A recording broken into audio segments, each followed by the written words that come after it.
जय हिंद मित्रों। उत्तर प्रदेश के सोनभद्र जिले के माची थानांतर्गत केवटम में वन विभाग और ग्रामीणों के बीच आपस में विवाद हुआ।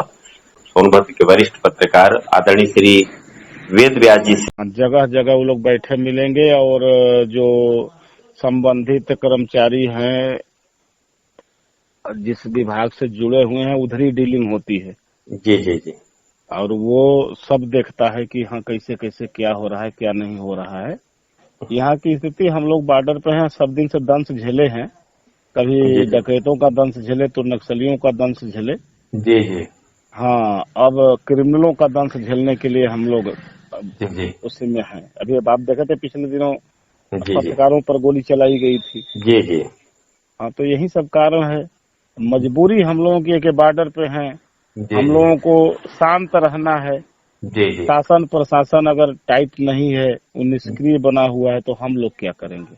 हाँ जी लेकिन पीड़ा होती है कि सब कुछ व्यक्ति अपनी आंख से देख रहा है, प्रयास भी कर रहा है, फिर भी लोग सुधरने के लिए तैयार नहीं। एक बात और इस पर भी हम लोग चर्चा कर लेते हैं कि जब कभी कभी दो पक्षों में विवाद होता है, जैसे वन विभाग और आदिवासियों के बीच इन दिनों विवाद चल रहा है। वन विभाग के तहरीर पर मुकदमा कायम हो जाता है और इतने सारे लोगों को नामजद किया जाता है, गिरफ्तारियां होती हैं। और दूसरी तरफ आदिवासियों की तरफ से दी गई तहरीर या उनकी बातों को अमल में नहीं लाया जाता। तो ये दोनों के बीच में संघर्ष में क्या तीसरा ऐसा ग्रुप जो सक्रिय हो और फिर इसमें कोई ऐसी घटना कर देखिए, तीसरा ग्रुप वही नक्सलिज्म, जैसे नक्सलिज्म था जी तो वही गुट सक्रिय होगा जो आदिवासियों की आवाज को उठाएगा। जी अभी कितने मशक्कत के बाद सरकार का अरबों खरबों रुपया नक्सल पर खर्च हुआ। जी और कैसों कैसों शांत हुआ। जी लेकिन आज फिर वही स्थिति हो रही है। तो जिसको उनके खाने के उनके पास नहीं है, पहनने का नहीं है, रहने का जगह नहीं है, जी तो क्या करेंगे। जी अब उससे भी बड़ा आंदोलन की सुगबुगाहट हमको दिख रही है।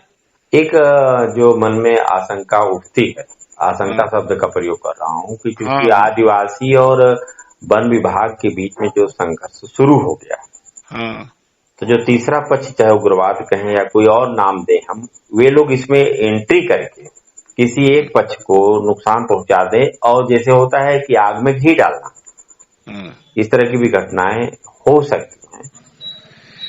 जैसे हो सकती है, वो तो भविष्य के गर्त में है। जी वो भविष्य के गर्त में है, उसके लिए हम लोग क्लियर कुछ नहीं कर सकते। नहीं नहीं सकते। लेकिन ये है कि जो परिस्थितियां सुनने वाला कोई न कोई तो मिलेगा ही। जी जब हमको कहीं शरण नहीं मिलेगा, जी चारों तरफ से हम थक हार जाएंगे। जी तो फिर जहाँ ठीक लगेगा, चाहे वो तो नियमता हो चाहे अनियमित हो। हाँ, पहले भी तो यही था। हाँ, तो वही चीज होगा ना कि हमको अब जब कहीं सहारा नहीं मिलेगा जी तो हम कुछ भी करने को बाध्य होंगे। किसी के शरण में हम जा सकते हैं। जी यहाँ की स्थिति चौबे जी बहुत भयावह है। जी और वो कोई सुनने वाला नहीं है, गरीबों की कहीं सुनवाई नहीं है। जी हाँ, सच्चे का मुंह काला, झूठे का बोल बाला। जी यही सब चल रहा है। जी हाँ। अंत में इस बात पे हमें लगता है सहमत बनती दिख रही हमारी आपकी कि प्रशासन के ऊपर या इनके ऊपर उतना भरोसा जनता का नहीं रहा। अब जजों के ऊपर जाकर के भरोसा टिक रहा है, न्यायिक उच्च स्तरीय जांच हो संदर्भित मामले में। और दूसरा देखिए, पुलिस के ऊपर तो 99% जनता का भरोसा नहीं है। जी बहुत न्यायिक स्तर से न्यायिक अधिकारी अगर आते हैं, अगर वो निष्पक्ष जांच करते हैं, वो भी त्वरित शीघ्रता से, जी, अगर उनके द्वारा अगर कोई जांच की जाए जी तभी संभव है कि निष्पक्ष जांच होगी। जी हाँ, जैसा कि हम गए थे, आज ग्रामीणों ने आरोप लगाया कि सीओ साहब के सामने दोनों पक्षों की हम लोगों की बात हुई। जी और सबकी चोट तक देखे उन्होंने। जी वन कर्मियों को मेडिकल कराने के लिए भेज दिए।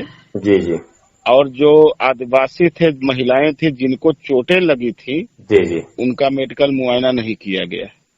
वन कर्मियों की तरफ से मुकदमा दर्ज किया गया जी जी और आदिवासियों का जो एप्लीकेशन था वो इंस्पेक्टर के द्वारा लिया ही नहीं गया। नहीं, ये यहाँ तो तक के जो 5 लोग गए हैं उनको चोट लगी है। जी वैनी नगवा पीएचसी से जी जी मेडिकल करा के पुलिस जेल भेजती है ना, जी, हाँ, तरीका यही तो है नो कि इंजरी लिखा गया है। अच्छा, जबकि उसमें तेजन भी है जिसको 20 लाठी बजी है, जी जी जी तो नो इंजरी लिखी गई है। तो अब इसी से अनुमान लगा लीजिए आप कि कितना संजीदा हैं लोग। तो परिस्थितियां तो ये बन रही है कि माफिया गिरी का काम जिसे रोकने को दिया गया है, अमूमन उसी की स्थिति माफिया गिरी की हो गई। अगर डॉक्टर भी अगर नो इंजरी लिख रहा है, हाँ, तो इसका स्पष्ट मतलब है कि जिसकी जिम्मेदारी है न्याय देने का, जिसकी जिम्मेदारी है कि कानून के अनुसार कार्रवाई करने का, वह खुद इन सब चीजों को तोड़ रहा है, उसका पालन नहीं कर रहा है। जबकि बस सामान्य तौर पर यही तो विडम्बना है। जी जी जी जी हाँ, गरीबों की कहीं सुनवाई नहीं है। जी जी जी हाँ, वो गरीब हैं, उनके पास पैसे नहीं है, खाने के लिए भोजन नहीं है, जी पहनने के लिए कपड़ा नहीं है, रहने जी के लिए मकान नहीं है, जी जी जी तो उनकी कौन सुनेगा।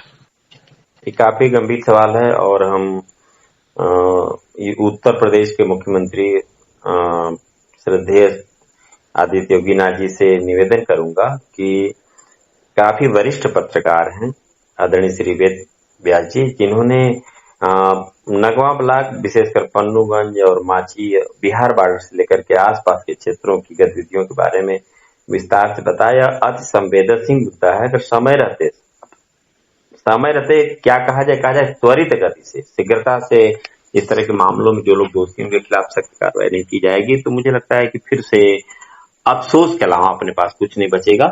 और आदरणीय वेद व्यास जी, आपने हमें इतना समय दिया, विस्तार से सारी जानकारी दी, इसके लिए आपको बहुत बहुत धन्यवाद। धन्यवाद छबे जी, धन्यवाद।